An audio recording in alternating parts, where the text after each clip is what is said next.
करने का मौका नहीं देता। जनरल किलमैन दंग रह जाता है। ड्रैगन उनका एक ट्रम्प कार्ड था। घबराते हुए वह मेज ब्रिगेड को ऑर्डर देता है कि सब कुछ अनलीश कर दें। एक जबरदस्त माना अटैक के बाद जनरल स्मोक क्लियर होने का वेट करता है। वह दुआ करता है कि उन्होंने डीमन किंग को काफी डैमेज दिया हो। फिर ह्यूमंस के स्पाइन में एक डर की फीलिंग होती है। हेलकड्डन बाहर निकल आता है। उसका जिस्म ट्विस्ट और ट्रांसफॉर्म होता है किसी डेमोनिक चीज में, जिसमें से लिमिटलेस पावर निकल रही है। डीमन किंग अब अपने नेक्स्ट फेज में दाखिल हो चुका है। जनरल किलमैन ने पुरानी किताबों में इस फॉर्म के बारे में पढ़ा था। पुराने वक्तों में बहुत कम लोगों ने डीमन किंग का फाइनल फॉर्म देखा और जिंदा रहकर बात की। बाकी जो भी डीमन की फाइनल फॉर्म के सामने आया वह जिंदा नहीं बच सका। सोल्जर्स अपने सुपीरियर्स की तरफ ऑनर्डर्स के लिए देखते हैं। उनके जिस्म डर से जम गए हैं। कमांडर श्रिल्स सबकी मोटिवेशन गिरने से रोकती है। खुद जनरल किलमैन को भी अपनी बॉडी में डर की लहर फील हो रही होती है। डीमन किंग को किला के परफेक्ट प्लान में एक बड़ी कमी पता है। चाहे वह हेवन के बेस के सेंटर में लड़ाई ले आए, वह एसेंशियली खुद को एक बैटलफील्ड में ट्रैप कर रहा है। फिर भी हेलकड्डन इस कमी को अपने गोल्डन अपॉर्चुनिटी के रास्ते में नहीं आने देगा। वह इस तरह की वॉर का आदी है। उसे लगता है कि उसके बेटे ने उसके प्राइड का भी ख्याल रखा है। फिजूल ख्यालों को साइड में करके हेल अपने रास्ते में हर चीज को काटने पर फोकस करता है, जैसे वह हमेशा करता है। सबसे बेहतर तरीका प्रॉब्लम सॉल्व करने का यह है कि सबको मार दो, जब तक वे सब मुर्दा ना हो जाए। जब वह अपनी कॉम्बैट स्टांस में जाता है, जनरल किलमैन जल्दी से अपने आदमियों को वार्न करता है कि कुछ खौफनाक आने वाला है। सारे बेकार इमोशंस हटाकर वह अटैक की फॉर्म में आगे बढ़ता है। डीमन किंग की आंखें ब्रूटलिटी से चमकती हैं। जब वॉर अपनी पीक पर पहुंचती है, दूसरी तरफ कासल के सीक्रेट बेसमेंट में रेन अभी भी अपने मास्टर के जिस्म को पकड़कर बैठी हुई है। वह 1 इंच भी नहीं हिलती। वह किसी भी स्पिरिट से दुआ करती है जो वहां हो कि यंग मास्टर कैला को ठीक कर दे। पहले कैला ने रेन के साथ कुछ अजीब एक्सपेरिमेंट्स किए थे। वह अपने जिस्म के पीसेस करता था और रेन उन्हें वापस जोड़ती थी। यह थोड़ा अजीब था, पर काम करता था। एक कटा हुआ हाथ ठीक होने में बस कुछ सेकंड्स लगते थे। कुछ बेसिक बॉडी पार्ट्स पर टेस्ट्स के बाद कैला ने अपना इरादा मजबूत किया कि अब अपना सिर काट कर चेक करना है। उसे एक्सपेरिमेंट करना था कि क्या उसकी सुपर रिजनरेशन उसे सबसे बड़ी चोट से भी बचा सकती है। उसने रेन से वादा किया कि वह सिर के साथ धीरे धीरे एक्सपेरिमेंट करेंगे। कुछ सिर काटने के एक्सपेरिमेंट्स के बाद कैला ने कंफर्म किया कि वह कभी नहीं मर सकता। प्लान का अगला पार्ट यह था कि कलरा के पर्सनल सर्वेंट को थोड़ी सी झूठी इन्फॉर्मेशन लीक करना। रेन ने जैसे कैला ने समझाया था वैसा किया और एक फेक प्लान लीक किया कि कैला वॉर के दौरान जब किंग हेवन से लड़ रहा होगा, कलरा को मारने की कोशिश करेगा। कल्डेरा का सर्वेंट यह सुनकर आग बबूला हो गया। इस रिएक्शन का फायदा उठाते हुए रेन ने यह भी बताया कि कैला की इंसेंट रिजनरेशन को बाईपास करने का एक ही तरीका है, उसका सिर काट दो। वापस प्रेजेंट में रेन परेशानी से अपने दांत पीस रही है। यह पागलपन भरा प्लान परफेक्ट काम कर गया, लेकिन अगर यह नायाब और बेवकूफ यंग लॉर्ड मर गया तो रेन की जिंदगी का कोई मतलब नहीं रहेगा। पर इससे पहले कि कुछ और सोचा जाए, कैला की गर्दन का जख्म ठीक हो जाता है और उसके चेहरे पर जिंदगी का रंग वापस आ जाता है। कैला को लगा था कि वह सचमुच खत्म हो गया। शायद उसकी रिकवरी स्पीड स्लो हो गई थी क्योंकि डैगर में माना था, लेकिन अब जब वह ठीक है तो प्लान के अगले हिस्से पर जाना है। रेन बस खुश थी कि उसका मास्टर अभी भी सांस ले रहा है। केला के वापस जिंदा हो जाने की खुशी में वह उसे गले लगा लेती है। उसे कभी भी ऐसी फीलिंग नहीं आई थी।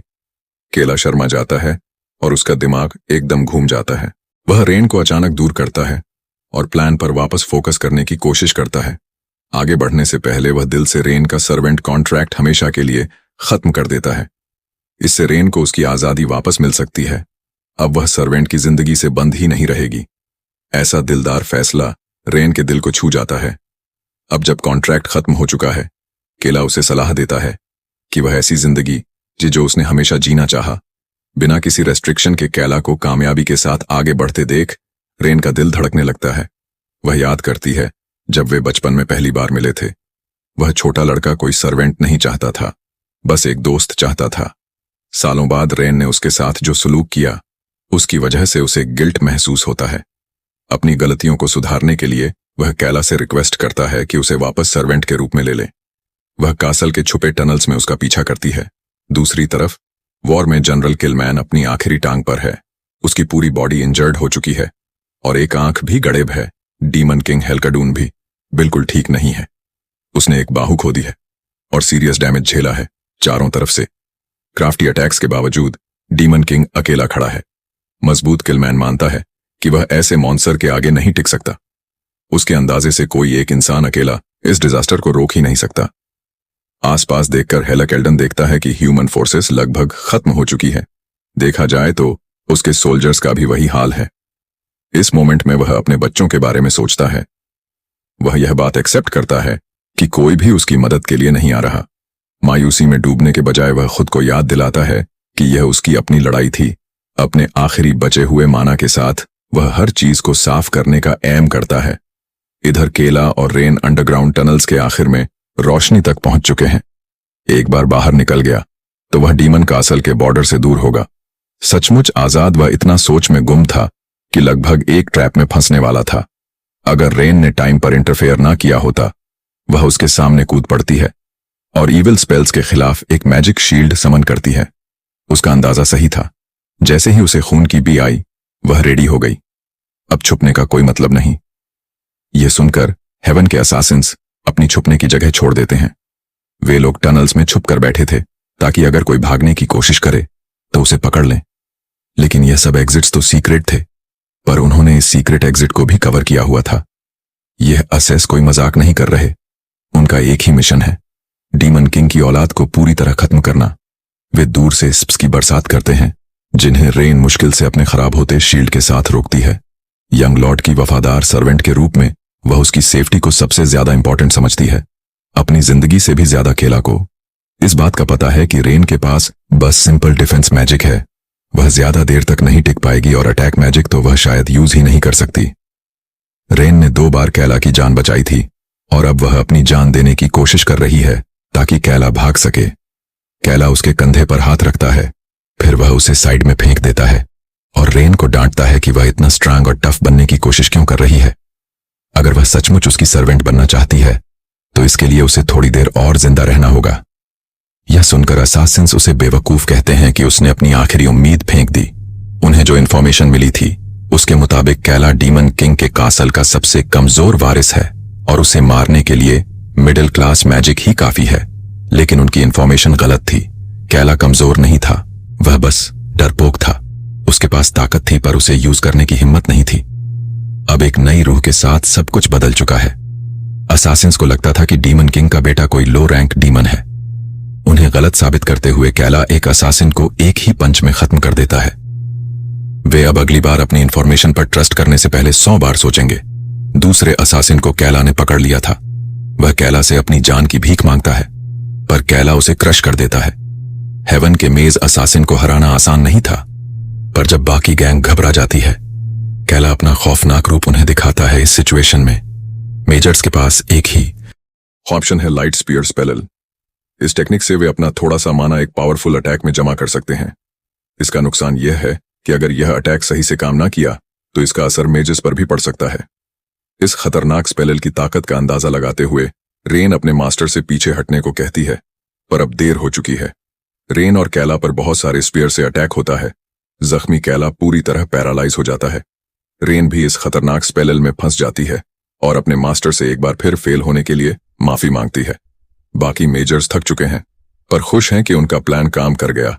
वे तलवार निकाल लेते हैं और पूरे कॉन्फिडेंस के साथ काम खत्म करने के लिए आगे बढ़ते हैं। एक मेज सजेस्ट करता है कि उन्हें अपनी मेहनत का इनाम मिलना चाहिए। वे रेन को बांध देते हैं और इसका गलत फायदा उठाने का सोचते हैं। रेन को इन सबसे जरा भी डर नहीं लगता। उल्टा रेन इन गंदे ह्यूमंस पर चिल्लाती है। यह कैला का इस दुनिया के ह्यूमंस के साथ पहली फाइट है, जैसे उसकी पिछली जिंदगी में था। ह्यूमंस अब भी गलत काम करने की कोशिश करते हैं। डीमन किंग के बेटे की तरफ बढ़ते हुए एक मेज अपनी तलवार को माना से कवर कर लेता है। कैला आजादी से बस कुछ कदम दूर था। सिर कटने के बाद वह अब यहां नहीं गिर सकता। जैसे ही तलवार उसकी तरफ आती है, कैला को लगता है कि टाइम एकदम रुक गया है। कैला को ऐसा फील होता है कि कोई चीज या कोई बंदा आ रहा है। जब वह आंखें खोलता है, उसके बाप का एटार उसके सामने होता है। पहले उसे लगता है कि डीमन किंग ने वॉर खत्म कर दी है। अगर ऐसा है तो उसका भागने का प्लान बर्बाद हो जाएगा। लेकिन डीमन किंग उससे सच्चे दिल से बात करता है। डीमन किंग होने के नाते उसने बहुत ज्यादा वॉर लड़ी है और हर पॉसिबिलिटी पर सोचा है। उसकी नजर में कार्डेरा एक ऐसी शैतान है जिसको अपने फेलो डीमंस की जरा भी परवाह नहीं है। टारम के पास किंगडम को लीड करने की कोई जोश नहीं है, वह बस फेम और पावर चाहता है। कैला कंफ्यूज्ड हो जाता है और घबरा जाता है। कैला अपने बाप से पूछता है कि असल में चल क्या रहा है। उसके सवालों को इग्नोर करते हुए हेल कहता है कि मरने से पहले एक डीमन किंग के पास अपनी माना अपनी ब्लड लाइन को पास करने की ताकत होती है, चाहे यह सिर्फ थोड़ी देर के लिए ही हो। हेल को यकीन हो गया था कि कैला थ्रोन के लिए सबसे बेहतर कैंडिडेट है। यह जानकर कि यह सब कैला के प्लान्स को खराब कर देगा, कैला इनकार करने की कोशिश करता है, पर अब कोई फायदा नहीं। डीमन किंग ने पहले से फैसला कर लिया था। हेल कार्डन अपने जिस्म में बचा हुआ सारा माना कंप्रेस करके अपने बेटे कैलन को दे देता है। केला को यह पावर से भरा डार्क ऑनर अपने जिस्म में लेना पड़ता है। उदास नजरों के साथ हेल अपने बेटे से कहता है कि वह अपने बाप की मौत का गम ना मनाए और बड़ा होकर एक सच्चा डीमन बने। वापस मेन बैटल फील्ड पर डीमन किंग के कटे हुए सिर में आखिरी सांस भी निकल जाती है। कमांडर श्रेल्स चुप खड़ी है। वह धीरे से बोलती है कि डीमन किंग मर गया है। यह करने के लिए जनरल किलमैन ने अपनी जान दे दी थी, पर आखिरी कोशिश काम कर गई। बाकी सोल्जर्स को भी यकीन नहीं होता। वे किंग की लाश को देख रहे हैं। जब बात फाइनली समझ में आती है, वे सब जीत का जश्न मनाने के लिए चीखते और चिल्लाते हैं। इन ह्यूमंस को नहीं पता कि किंग का बेटा अभी रॉयल डेमोनिक पावर को कंज्यूम कर रहा है। डीमन किंग के माना के साथ पूरी तरह मिलने के बाद वे छोटे छोटे लाइट स्पीयर्स जो कैला और रेन को टनल में एक जगह पर रोके हुए थे, एकदम से ऐसे खत्म हो जाते हैं जैसे कुछ थे ही नहीं। मेजर्स को यंग लॉर्ड के माना में अचानक चेंज सा महसूस होता है और वे डर से कांप जाते हैं। कैला जोर से हंसता है और अपनी हंसी रोक नहीं पाता। आखिरकार सब कुछ परफेक्ट काम कर गया। अब जब हेल मर चुका है और केला के पास इन्फिनिट पावर आ चुकी है, सब कुछ अपनी जगह पर आ गया है। मेजर्स डर के मारे भागने का रास्ता ढूंढ रहे थे क्योंकि उनका माना खत्म हो चुका था। अपने अंदर झांकते हुए कैला एक एंडलेस काले वॉइड को महसूस करता है। हेल ने जो पावर उसे दी वह इतनी बड़ी है कि उसे अभी पूरी तरह समझ नहीं आ रही।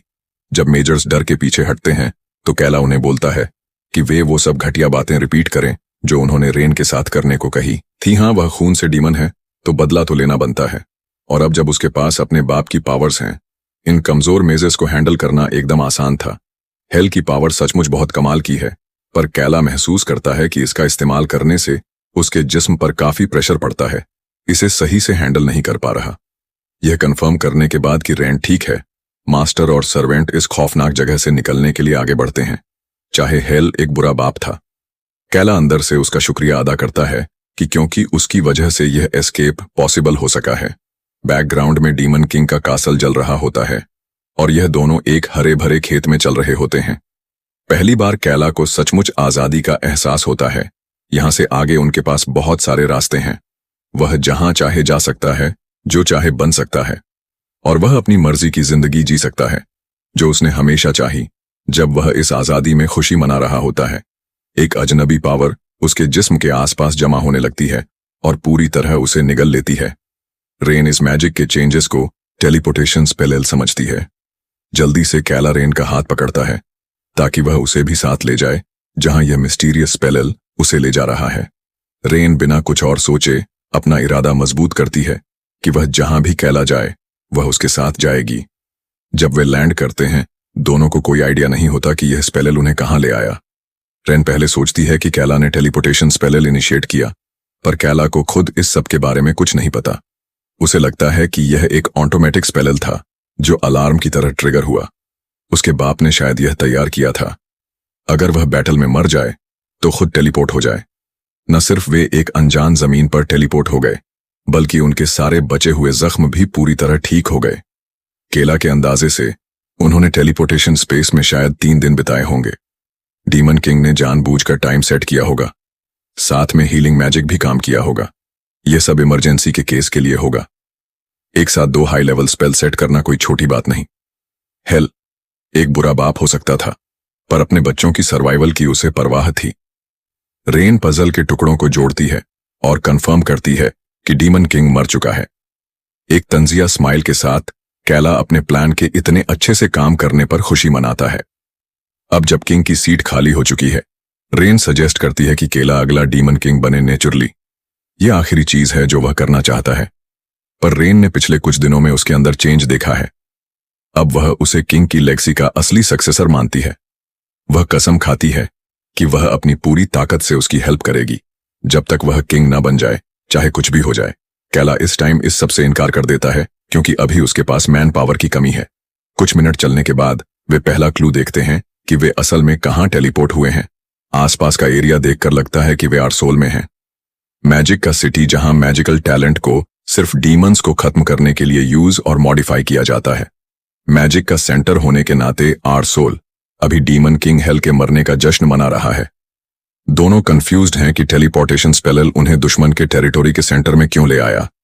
अगर यहां उन्हें किसी ने पहचान लिया तो उनका बुरा हाल होगा।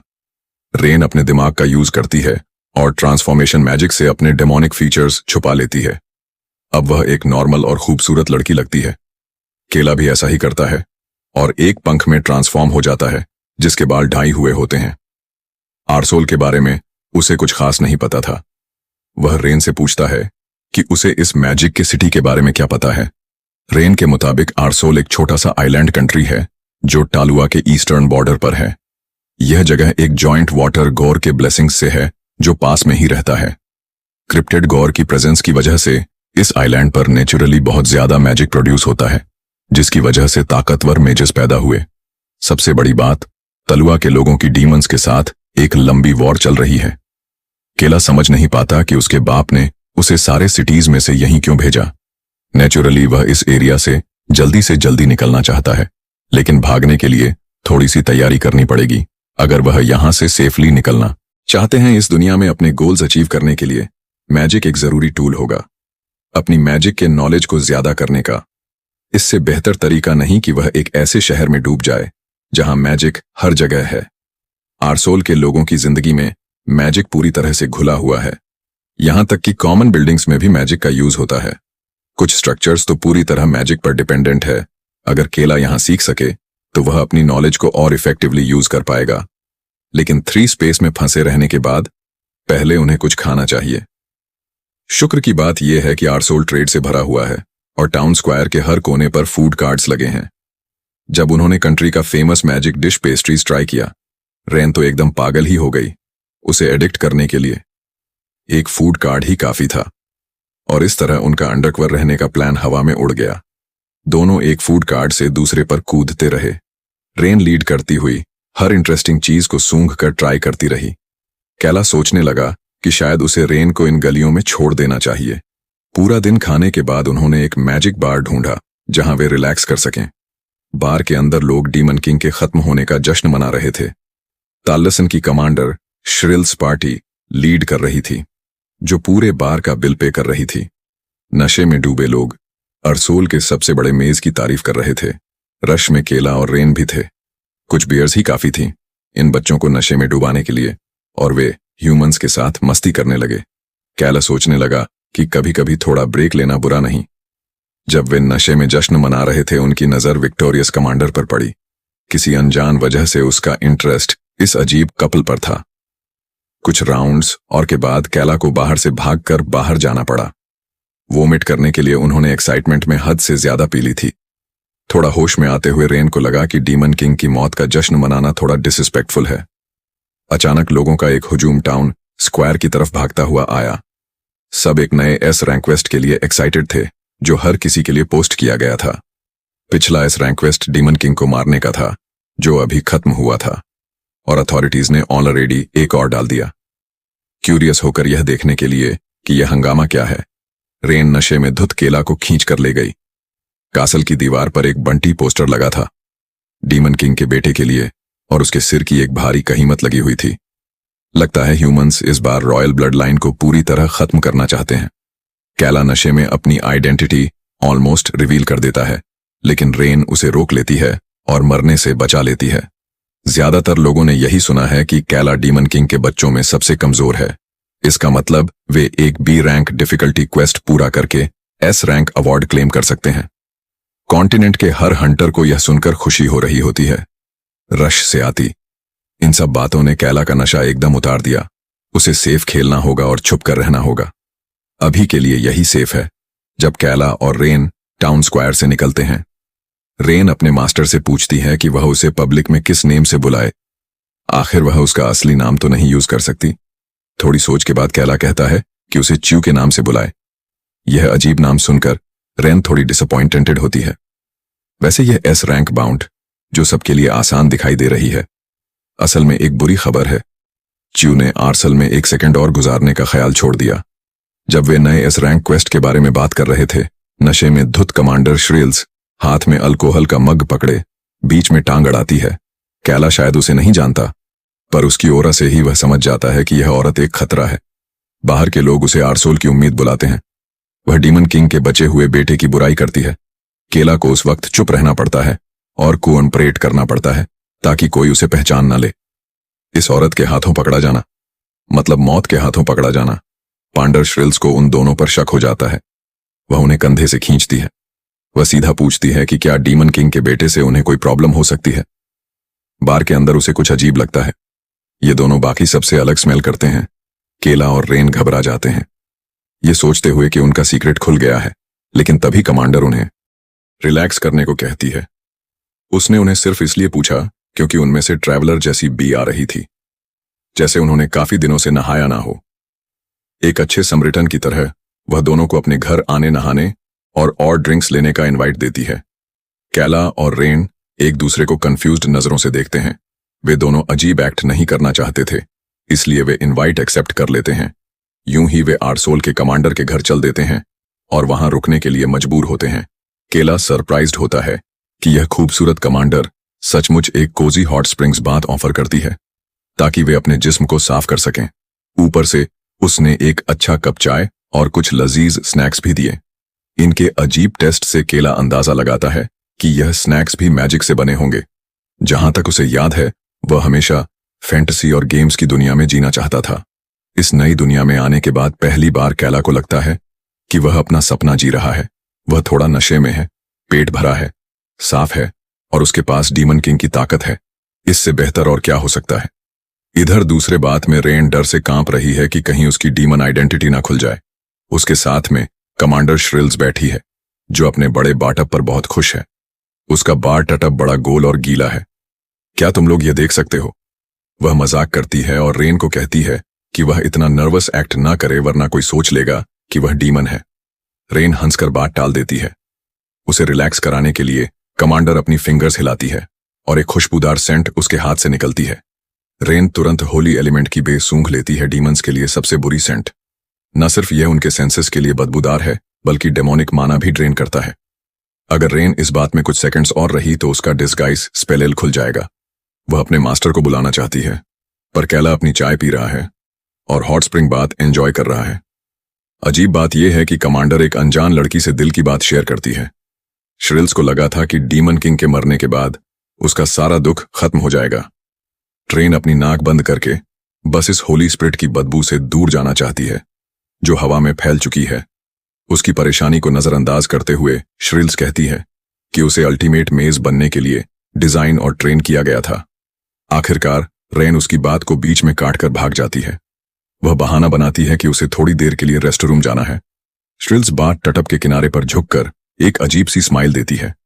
रेन जल्दी से कपड़े पहनती है और कमांडर के मेंशन के हॉल्स में अपने मास्टर से मिलती है। कैला ने कभी इतना रिलैक्स्ड महसूस नहीं किया था, पर यह आराम करने का टाइम नहीं था। रेन का डिस्गाइज स्पेल ऑलमोस्ट खुल चुका था और उसे लगता है कि कमांडर को शक हो रहा है। वह होली सेंट एक जानबूझकर किया गया स्पेल है, जो सिर्फ एक एडवांस्ड मेज ही यूज कर सकता है। केला इस सब को इतना सीरियस नहीं लेता और सोचता है कि क्या वह यहां से भागने से पहले एक और क्विक बात ले सकता है। रेन की बेचैनी देखकर कमांडर अपना बाटअप कवर करती है और पूछती है कि क्या उसके गेस्ट दूसरा राउंड स्किप कर रहे हैं। रेन उसकी अजीब नजरों से निकलने की कोशिश करती है। श्रील्स एक माना और भी समन करती है और वादा करती है कि अपने गेस्ट्स के लिए ढेर सारी ड्रिंक्स और माना से बने डिशेस बनाएगी। कैला को फूड मैजिक के बारे में क्यूरियोसिटी होती है, तो वह कमांडर के साथ दूसरे राउंड के लिए मान जाता है। उन्हें नहीं पता कि मेंशन के बाहर मेजर्स का एक झुंड जमा हो रहा है। उन्हें खबर मिली है कि अंदर डीमंस हैं, और सिर्फ डीमन नहीं बल्कि डीमन किंग का बेटा। यह एक लाइफ टाइम का मौका है बड़ा जैकपॉट मारने का। लिविंग रूम में श्रिल्स अपने होली वाटर ड्रिंक की तारीफ कर रही है। दोनों डिस्गाइज डीमन गेस्ट्स को बिना मुंह बनाए यह पीना पड़ता है। उन्हें इससे बहुत ज्यादा जलन होती है। श्रील्स वापस उस बात पर आती है जो वह रेन से बात टटब में कर रही थी। वह अपनी दुख भरी कहानी सुनाती है। उसने टालसन स्क्वाड ज्वाइन किया और अपनी जान पर खेलकर ट्रेनिंग की। सिर्फ डीमन किंग को मारने के लिए उसके पास दिखाने के लिए काफी स्कार्स हैं जो उसने शायद मैजिक से छुपाए होंगे, क्योंकि रेन ने उन्हें पहले नहीं देखा था। सच तो यह है कि उसकी एक आंख भी गायब है।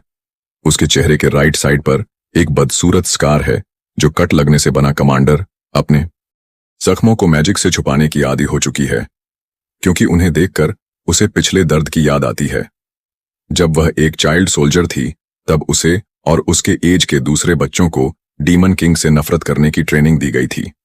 ट्रेनिंग के बाद उन्होंने एक स्क्वाड बनाया जिसका एक ही मकसद था, हेलकार्डन को मारना। उन्हें हर तरह का दर्द सहना सिखाया गया था। धीरे धीरे श्रिल्स को इस तरह ब्रेन वॉश किया गया कि वह सब भूल गई। पता ही ना चला कब उसकी पूरी जिंदगी का सिर्फ एक ही गोल बन गया, डीमन किंग को मारना। बदले में उसे बस ये स्कार्स मिले। ये सोचकर वह जल्दी से कैला के पास आती है, उस पर बैठती है और उसकी शर्ट उठाकर देखती है कि क्या उसके भी स्कार्स हैं। जब उसे कैला की स्मूथ बिना किसी स्कार के स्किन दिखती है, उसकी आंखों में एक पागलपन सा नजर आता है। रेन के दिमाग में खतरे की घंटियां बजने लगती हैं और कैला के भी श्रिल्स का टच न सिर्फ अचानक था बल्कि उसका डिस्गाइज भी मेल्ट कर रहा है। आखिर में वह उसके कान में विस्पर करती है और सीधा पूछती है कि क्या वह एक गंदा डीमन है। यह बात तो साफ है कि यह औरत शुरू से जानती थी कि वह कौन है। अचानक उसके फायरप्लेस से चूहे भागने लगते हैं। आरसोल के मेजर्स जल्द ही उन चूहों को फ्राई कर देते हैं। लगता है कमांडर ने दोनों को अपने घर ट्रैप करने के लिए बुलाया था। सरप्राइजिंगली मेजर्स ने केला या रेन पर ध्यान नहीं दिया। उनका फोकस श्रिल्स की आंख के स्कार पर था। उन्हें लगता था कि आरसोल की कमांडर अपनी असली आइडेंटिटी छुपा रही है। श्रिल्स ऑफ टालसेसन एक डीमन है जिसने आरसोल वालों को धोखा दिया है। डीमन होने का इल्जाम लगने के बावजूद श्रिल जरा भी परेशान नहीं दिखती। केला इस सबसे बहुत ज्यादा कंफ्यूज हो जाता है। यह मेजर्स उसका पीछा नहीं कर रहे बल्कि उस हीरो का कर रहे हैं जिसने डीमन किंग को मारा। अब जब श्रिल्स को अपनी असली आइडेंटिटी छुपाने की जरूरत नहीं, वह डार्क मैजिक से अपना सेप्टर समन करती है। वह यह भी बताती है कि उसने खुद अपना सीक्रेट लीक किया था। अब जब उसने मान लिया कि वह डीमन है तो पीछे हटने की कोई वजह नहीं। मेजर्स एक साथ अपने सबसे पावरफुल स्पेल्स फायर करते हैं। चाहे वह डीमन हो, वह टालसन की सबसे एलीट मेज भी है। आरसोल के सारे भेजे गए मेजेस उसके एक अटैक के सामने नहीं टिक सकते। इस सब मैजिकल फायर्स में फंसने से बचने के लिए रेन कैला से कहती है कि वह रास्ते से हट जाए, पर उससे पहले कि वह हिल सके एक डार्क धमाका लिविंग रूम को भर देता है। बहुत सारा अकाठा माना एक साथ फट पड़ता है। जब काला धुआं हटता है, केला और रेन बिल्कुल ठीक होते हैं। श्रिल्स ने इस खतरनाक स्पेल को आसानी से डिफ्लेक्ट कर दिया। बिना किसी मुश्किल के टालसन की पावरफुल कमांडर ने उन्हें मेजर्स से बचा लिया था। श्रिल्स को शुरू से पता था कि वे डीमंस हैं, वे उसकी नाक से नहीं छुप सकते। दोनों को रिलैक्स करने के लिए वह अपना प्रॉपर इंट्रोडक्शन देती है। श्रिल्स कार्डन, डीमन किंग हेलकार्डन की बेटी। यह सुनकर केला और रेन स्पीचलेस हो जाते हैं। टाइम बचाने के लिए श्रिल्स एक छोटा सा माना स्पेक समन करती है और मेमोरी ट्रांसफर मैजिक से सब कुछ एक्सप्लेन करती है। अचानक दोनों की नजर एक पास्ट के सीन पर चली जाती है जिसमें डीमन किंग और उसका ट्रस्टी सर्वेंट होते हैं। यह वह दिन था जब उन्होंने कोड क्रैक किया और एक ऐसी डीमन को रेज किया जो अपने सींग और डेमोनिक पावर छुपा सकती थी। उस दिन श्रिल्स डीमन किंग से बहुत इंस्पायर हुई थी। उसने उसे बताया कि डीमन किंग का खून उसकी रगों में दौड़ता है और वह उसका नाम लेगी। उसकी बेटी के रूप में जब से वह पैदा हुई, वह हमेशा से सीक्रेट में पाले गए लैबराइट्स में से एक थी। हर दिन जहन्नुम जैसा था। डीमंस के सुपरविजन में जो उन्हें दर्दनाक एक्सपेरिमेंट्स से गुजरने पर मजबूर करते थे, वह बस दांत पीसकर सह सकती थी। बेहतर दिनों का इंतजार करने के अलावा कुछ नहीं कर सकती थी। आखिर में सीक्रेट कंपाउंड के सारे बच्चे एक एक करके मर गए और वह अकेली सर्वाइवर बची। उस वक्त उसे लगा कि यह सिर्फ कुछ टाइम की बात है जब वह भी उनकी तरह मर जाएगी, पर उसकी किस्मत तब बदली जब हेल ने उसे अपनी बेटी के रूप में माना। उसका छोटा दिल इज्जत और खुशी से भर गया और वह अपने लॉर्ड फादर के लिए काम करने के लिए बेचैन होने लगी। उस दिन उसे श्रिल्स कार्डन नाम मिला और साथ में एक मिशन। वह हेवन में स्पाई बनकर रहेगी और इंफॉर्मेशन सप्लाई करेगी। वह अपने बाप डीमन किंग के लिए कुछ भी कर सकती थी। इसी तरह उसका मिशन शुरू हुआ। एक इंजर्ड और इनोसेंट 14 बच्ची बनकर जो आरसोल के पास भटक रही थी, सब मेजर्स ने सोचा कि उस पर डीमंस ने अटैक किया और जल्दी से उसे ट्रीटमेंट के लिए ले गए। उस पॉइंट से उसकी जिंदगी डीमन किंग के स्पाई के रूप में ऑफिशियली शुरू हुई। आखिर में वह टलुआ तक काम करती हुई आरसोल के मेज के रूप में आगे बढ़ी।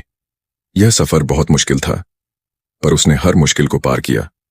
आखिर में वह स्ट्रांगेस्ट स्क्वाड टालन एलर्ट फोर्स के लिए क्वालिफाई कर गई। ह्यूमन सोसाइटी में स्पाई बनने के 15 साल बाद आखिर वह अपने बाप से दोबारा मिल पाई। इस बार बैटलफील्ड पर श्रिल्स बस अपने बाप के पास भागकर उसे गले लगाना चाहती थी, पर वह ऐसा नहीं कर सकी। उसे पता था कि उसे यह सब बर्दाश्त करना होगा और सबके मरने का वेट करना होगा। सिवाय जनरल किलमन के श्रिल साइड पर स्टेशन थी और उसका सीक्रेट रोल था टालसन स्क्वाड को धीरे धीरे अपने मैजिक से खत्म करना। इस तरह वह अपने बाप को सपोर्ट कर सकती थी जब तक जनरल किलमन 6 फीट नीचे ना हो। जब टालसन पूरी तरह खत्म हो जाएगा तब वह अपना मिशन सक्सेसफुल मान सकती थी और अपने बाप के साथ कासल वापस जा सकती थी। वह कुछ और नहीं, बस अपने बाप के साथ एक नई जिंदगी शुरू करना चाहती थी, अपना असली नाम श्रिल स्केल्डन के साथ। लेकिन बैटल वैसे नहीं हुई जैसे उसने सोची थी। जनरल और डीमन किंग ने एक दूसरे की तारीफ की कि उन्होंने एक्सपेक्टेशन से ज्यादा फाइट किया। एपेक्स प्रेडेटर होने के नाते हेल को बुरा लगा कि एक मामूली ह्यूमन उसकी तारीफ कर रहा है। आखिर में जनरल किलमैन ने अपना आखिरी ट्रम्प कार्ड निकाला, एक फाइनल अटैक जिसमें उसका सब कुछ था, स्पीयर ऑफ हेवंस मार्टर्स। इसके जवाब में डीमन किंग ने फ्लेम्स ऑफ हेल मैग्नल एक्सक्सियर समन किया। दोनों अल्टीमेट टेक्निक्स का क्लैश इतना इंटेंस था कि रोशनी और गर्मी से सब कुछ जल गया। श्रिल्स को एक बुरी फीलिंग आई और उसी पल उसने अपने बाप की आवाज 15 साल बाद साफ सुनी। उसने उसे उसके नाम से बुलाया। बेटी, अपने आखिरी मोमेंट्स में हेलकलडुन ने उसे एक आखिरी ऑर्डर दिया, अगले डीमन किंग की सेवा करो जैसे उसने हेलकल्डन की थी, और ब्लड लाइन को आखिर तक प्रोटेक्ट करो। यह सब सुनकर उसकी आंखों से आंसू बह रहे थे और इधर हेवन और हेल का क्लैश हर चीज को निगल गया। जब न्यूक्लियर ब्लास्ट ठंडा हुआ, डीमन किंग का कटा हुआ सिर बेजान पड़ा था। अपने बाप के बेजान जिस्म को देखते हुए श्रिल्स अपने इमोशंस और नहीं रोक सकी। डीमन किंग के मरने के बाद बैकअप फोर्सेस सब गंध साफ करने आए। श्रिल्स के पास अपना मिशन कंटिन्यू करके तल्लुआ वापस जाने के अलावा कोई चारा नहीं था। जब वह अपनी जिंदगी के सबसे इंपॉर्टेंट इंसान के मरने का गम मना रही थी, पूरी दुनिया के लोग खुशी से जश्न मना रहे थे। हजारों सालों में पहली बार ह्यूमंस ने जीत हासिल की। उस दिन से श्रिल्स ने रिटायर होकर आरसोल शिफ्ट होने का फैसला किया, जिसको वह अपना दूसरा घर मानती थी। वह एक नई शुरुआत चाहती थी। आरसोल उसका होम बेस होगा जब वह अपने बाप की मौत का बदला लेने की प्लानिंग करेगी। प्लान शुरू होता है आरसोल से, जो कि मैजिक का कंट्री है। इसे मैप से मिटाने से कुछ अजीब सा एक गड्ढा सा महसूस हो रहा था। उसने सोचा था कि वह पागल बहन भाइयों से बचकर निकल गया, पर वह गलत था। चाहे वह पूरी तरह खूनी रिश्ते से नहीं जुड़ी, लेकिन एक और सिबलिंग का मतलब एक और सिरदर्द है। उसके ख्यालों से बाहर निकालते हुए श्रिल्स ने कहा कि वह केला और रेन को फेलो डीमंस होने के नाते खून ऑपरेट करने के लिए फोर्स नहीं करेगी, पर उसे यकीन है कि आरसोल डीमंस के लिए एक बहुत बड़ा मसला है। जितना ज्यादा यह मैजिक का सेंटर तरक्तरी करेगा, उतनी बड़ी प्रॉब्लम बनेगा, और जल्द ही उसका भाई डीमन किंग का आखिरी बेटा केला क्लडन मर जाएगा। उसे श्रिल्स की बातें समझ आने लगी। केला को गेम में भी याद है कि मेजर्स वॉर में कितने इंपॉर्टेंट होते हैं। अगर उन्होंने आरसोल को छोड़ा तो वे मैजिक को और प्रैक्टिस करके उसका सिर काटने के लिए आएंगे। दूसरी तरफ मेजर्स की बात करें तो वे पहले परेशान थे। उन्हें डर था कि एक्सप्लोजन से ज्यादा अटेंशन आएगी और कोई और उनकी डिस्कवरी का क्रेडिट ले लेगा। इसलिए एक और अटैक के लिए उन्होंने अपना सारा माना जमा करके एक किल शॉट के लिए तैयार किया। ऐसा लगता है कि यह मेजर्स शायद श्रिल्स के पीछे के 2 जवान डीमंस को नॉर्मल ह्यूमंस समझते हैं। फिर भी उन्होंने डैमेज के बारे में सोचकर अटैक किया। गुस्से में केला अपना डिस्गाइज खत्म करता है, अपने सींग और दांत दिखाता है और कहता है कि वह अब कुछ सो कॉल्ड सेल्फ डिफेंस करेगा। जब श्रिल्स उसके प्योर एनर्जी का अंदाजा लगाती है, उसकी आंखें शौक और हैरानी से बड़ी हो जाती हैं। कोई शक नहीं, वह अपने डैड की पावर को इस जवान मर्द के अंदर बढ़ती हुई फील कर सकती है। इस रात दोनों भाई बहन ने ह्यूमंस की दुनिया के मैजिक सेंटर के खिलाफ एक एंडलेस बैटल छेड़ दी थी। रेन की नजरों में यह शायद एक वन साइडेड कत्लेआम लगा होगा। श्रिल्स आरसोल को अपना दूसरा घर मानती थी, तो उसे इसका मैप भी पता था। उसने अनदेखी तबाही शुरू कर दी। पहले गवर्नमेंट के मेन फैसिलिटीज को तबाह करके जला दिया, फिर मैजिक एकेडमी को खत्म किया। केला ने डीमन किंग के इनहेरिटेड माना का यूज किया ताकि अपनी बहन की एफिशिएंसी के साथ मिलकर अटैक कर सके। एक साथ उन्होंने खुशी से नशे में डूबे पावर में बैठे लोगों को तबाह कर दिया। बिना आंख झपकाए उसने उनके जिस्म को प्लास्टिक बैग्स की तरह फाड़ दिया। दोनों के टीम वर्क के साथ भाई बहन ने मैजिक के नेशन आरसोल को घुटनों पर ला दिया। कुछ बचे हुए मेजेस ने डीमंस को अपना घर तबाह करने के लिए कोसना शुरू किया।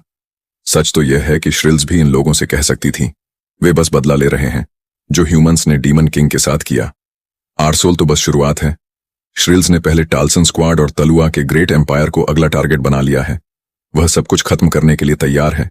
ऐसे मिशन की लंबाई को जानकर यह इम्पॉसिबल लगता है। जब आरसोल को तबाह कर दिया गया, केला अपनी बहन से दूर चला गया। जाने से पहले उसने कहा कि उसे पहचान लिया कि वह जो नाम यूज कर रहा था वह उसकी असली आइडेंटिटी से जुड़ा है। जब श्रिल्स को पहले से ही सब पता है तो छुपाने का कोई मतलब नहीं। जब केला ने सच कबूल किया, श्रिल्स दंग रह गई। सच तो यह है कि वह बस एक एजुकेटेड गेस लगा रही थी। उसको 100% यकीन नहीं था। ये बात क्लियर होने के बाद श्रिल्स ने बताया कि वह डीमन किंग की बेटी ट्रेडिशनल सेंस में नहीं है। वह ज्यादातर एक म्यूटेंट है जो ब्लड ऑरा से बनी है। इस वजह से वह दिल से कैला के रॉयल ब्लड लाइन को मानती है, चाहे वह दिखने में ऐसी ना लगे। श्रिल्स असल में कैला के पैदा होने के बाद बनी थी। इसका मतलब वह उसका बड़ा भाई है। यह सुनकर यंग लॉर्ड एकदम सहम जाता है, यह मानकर कि केला भी अपने बाप का बदला लेना चाहता है। श्रिल्स उसे फॉर्मली अपने मिशन में शामिल होने का इनवाइट देती है। उसे नहीं पता कि बदला लेने की सोच केला के दिमाग से सबसे दूर है। उसने तो घर से भाग लिया था। जब उसके चेहरे पर थोड़ी बेचैनी दिखती है, यह पागल बहन उसे याद दिलाती है कि वह किंग का एक ही बचा हुआ ब्लड लाइन है, बाप का अकेला बच्चा। ये सोचकर कि यह पागल रेड हेड उनके खिलाफ हो सकती है, रेन अपने मास्टर के कान में विस्पर करती है कि बस इनविटेशन एक्सेप्ट कर ले। इस वक्त कैला को भी लगता है कि उसके पास और कोई ऑप्शन नहीं है, तो वह साथ चलने का फैसला करता है। उसका फैसला सुनकर श्रिल्स थोड़ी शांत होती है, मुस्कुराती है और अगले डेस्टिनेशन की तरफ चल पड़ती है। साथ चलने के बावजूद कैला का प्लान है कि वह अपनी म्यूटेंट बहन से आरसोल के सारे मैजिक जो उसने मास्टर किए हैं निकाल ले। बदला एक बेहतरीन बहाना है टाइम जाया करने का। जब तक वह एक पावरफुल दोस्त हासिल कर रहा है, उन्हें नहीं पता कि एक मेज अटैक से बच गया है और सीधा टालुआ जा रहा है। यह रिपोर्ट करने तलुआ की राजधानी को सर्वाइविंग मेज का अर्जेंट मैसेज मिलता है। कमांडर श्रिल्स के अंडरकवर डीमन होने और प्रिंस कैन के साथ आरसोल के तबाही की खबर ह्यूमन किंग को परेशान करती है। यह जानकर कि उन्होंने डीमन किंग के वारिस को जिंदा छोड़ा और आरसोल तबाह हो गया, काफी बुरा था। पर डीमन प्रिंस का एक पावरफुल कमांडर के साथ जुड़ना बात को और खराब करता है। अगर यह खबर बाहर गई तो किंग को डर है कि वह मजाक का पात्र बन जाएगा, ना कि उसे जिंदगियों या इंफ्रास्ट्रक्चर के नुकसान की परवाह है। हाथ में स्टेक नाइफ पकड़े किंग ने कैलाक्लडोन और श्रिल्स को खत्म करने का आर्डर दिया ताकि क्राउन की बेइज्जती ना हो। उसका एडवाइजर हेडन अपने नाम पर कसम खाता है कि वह यह करवाएगा। किंग के थ्रोन रूम में डीमन किंग का बेजान कटा हुआ सिर डिस्प्ले किया गया है, ह्यूमन किंगडम की पावर दिखाते हुए। मौत के बाद भी हेलकल्डन तलुआ के लिए एक कांटा बना हुआ है। डीमन से नफरत से भरा हेडन ने वादा लिया कि दुनिया में बचा हुआ हर डीमन को खत्म कर देगा। वफादार एडवाइजर ने जनरल किलियन और उसके स्क्वाड की मदद ली इस अर्जेंट मिशन के लिए। अगर किंगडम में किसी से पूछो कि सबसे बेहतरीन नाइट कौन है तो एक ही जवाब मिलेगा, किलियन शायद वही इस अर्जेंसी और डिफिकल्टी के मिशन को हैंडल कर सकता है। पहाड़ी इलाके के बीच एक बैटल स्कार से भरा आदमी किलियन गुस्सा महसूस करता है जब उसे खबर मिलती है कि उसका भाई किलमन बैटल में मर गया। रिपोर्ट्स के मुताबिक किलमैन ने डीमन किंग के साथ लड़की में अपनी जान दी। किलियन को डिटेल्स की परवाह नहीं। आखिरी बात यह है कि उसका भाई एक डीमन के हाथों मारा। किंगडम के मैसेंजर ने इस इंफॉर्मेशन का यूज किया। किलियन को कैला कलाल्डोन का शिकार करने के लिए मनाने के लिए। तालुआ के नाम पर किलियन को किंगडम की कोई परवाह नहीं। जब उसका भाई एक डीमन के हाथों मारा तो वह बस हर डीमन को खत्म करेगा और शुरुआत डीमन किंग के बेटे से होगी। किलियन ने वादा किया कि वह केला कलाडन को खत्म कर देगा। सीन शिफ्ट होता है डीमन किंग के बेटे पर, जो शॉक्ड है जब उसके सामने एक बड़ा मीट स्क्यूअर रखा जाता है। लगता है मॉमी श्रिल्स को खाने का काफी शौक है। केला की सर्वेंट भी शॉक्ड है कि वह इतना खा सकती है। बिना वजन बढ़ाए लड़कियां ऐसा जिस्म पाने के लिए जान दे देंगी। रेन की अपनी थ्योरी है, तेज खाओ और तेज बाहर निकाल दो, बिना वजन बढ़ाए, जैसे उसे एक दुनिया का कोई राज्य मिल गया हो। रेन मीट को खा जाती है। इधर हमारा लड़का कैला श्रिल्स की वफादारी को जांच रहा है। वो खुश है कि कम से कम वह उसके भाई बहन जैसी नहीं, जो हर मौके पर उसकी जान लेने की कोशिश करते हैं। इसके अलावा उसे यह भी डर था कि श्रिल्स शायद उससे नफरत करती हो, क्योंकि वह मेन ब्लड लाइन का है और श्रिल्स नहीं। इस रिश्ते को कंफर्म करने के लिए वह श्रिल्स से पूछता है कि क्या वह उससे नफरत करती है या कुछ आखिर वो बायोलॉजिकल बेटा है, और वह नहीं। इस पर श्रिल्स बुरा मान जाती है और गुस्से में कहती है कि उसे केला को मारने की इच्छा तो होती है, टिपिकल डीमन बिहेवियर, लेकिन क्योंकि केला में उनके बाप का खून है, वो उससे नफरत नहीं कर पाती। और अब जब उसके पास डीमन किंग का खून है, उसकी जिंदगी का एक ही मकसद है, कैला की हिफाजत करना, चाहे कुछ भी हो जाए। उसके सिबलिंग से बिल्कुल अलग, जो उसके परिवार का हिस्सा थे। यह औरत उसे प्रोटेक्ट करना चाहती है। वह वादा करती है कि अपनी जान दांव पर लगा देगी ताकि कैला के साथ कुछ बुरा ना हो। यह है असली वफादारी की मिसाल। उसके लफ्ज इतने दिल से होते हैं कि कैला एकदम दंग रह जाता है। रेन शॉक में है यह देखकर कि कैला सच में शर्मा रहा है। उसका फ्यूचर बॉयफ्रेंड छीनने वाला है, तो वह जल्दी से अपना मीट उसे ऑफर करती है। नहीं, मेरा उसका वह मतलब नहीं लगा रहा, पर मुझे पता है कमेंट सेक्शन इस पर क्या क्या लिखेगा। रेन भी अपनी वफादारी दिखाती है, वादा करती है कि वह केला की हिफाजत करेगी जब तक वह मरेगी नहीं। लेकिन गुस्सा होने के बजाय केला थोड़ा परेशान और चिंतित हो जाता है। इसके अलावा अब ग्रुप को शक है कि आरसोल की सिचुएशन जल्दी ही हर बड़े कंट्री के कानों तक पहुंच जाएगी। इसका मतलब ढेर सारे डीमन हंटर्स उनके खिलाफ आने वाले हैं। यहां रहना उन सब के लिए मौत का मैदान बन जाएगा। इसलिए रेड हेड मेज चाहती है कि वह एक सेफ लोकेशन पर जाएं। केला इस बात से सहमत नहीं है, कहता है कि यह जगह कम से कम रात को सोने के लिए परफेक्ट है। थोड़ी सी मेहनत से वह इसे एक मजबूत सीक्रेट फोर्ट्रेस बना सकते हैं। अपनी जगह होल्ड करने के लिए श्रिल्स की मदद से वह काम पर लग जाता है। उनका पहला काम था जमीन बदलना, ताकि सीक्रेट फोर्ट्रेस बन सके। आराम करते समय उसने अपने बैटल्स से सीखी बातों को रिव्यू किया, याद करते हुए कि उसने कितना माना खर्च किया। मेडिटेट करते हुए क्लास